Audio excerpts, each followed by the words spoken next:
সন্তানকে শিখাবেন হচ্ছে পায়রার মতো। পায়রা দেখেছেন আপনারা? পায়রা দেখবেন, পায়রা যত কঠিন খাওয়া সব খায়, খাওয়ার পর দাঁত দিয়ে নরম করে এখানে ঝুলিতে রাখে। তারপরে যখন নরম হয় তখন তার পায়রার বাচ্চা যখন হা করে তখন একটু একটু করে খাবার দেয় নরম করে। আপনি আপনার সন্তানকে নরম করে শিখাবেন। আমরা তো প্রত্যেকে নিজের মতো করে ভাবি, নিজের মতো করে ভাবলে হবে না। এজন্য আপনি আপনার সন্তানকে চিন্তা করবেন সন্তানের মতো করে, আর সন্তানকে পরিশ্রম শিখাবেন।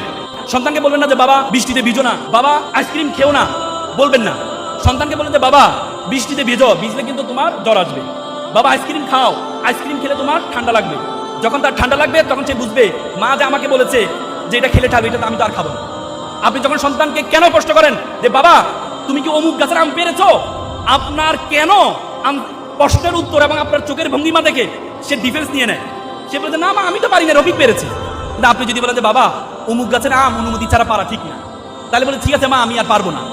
আপনি যদি বলেন বাবা দেয়ালে এঁকেছো কেন প্রশ্ন শুনে আপনি এটা করবেন না। আপনি বলেন যে বাবা তুমি কি আঁকবা, আঁকলে তুমি কাগজে আঁকো, এই দেয়ালে যে আঁকছো এটা নিয়ে তো আমি তোমার স্কুলে তোমার ম্যামকে দেখাতে পারবো না, তুমি বরং কাগজে আঁকো, আমি সবাইকে দেখাবো।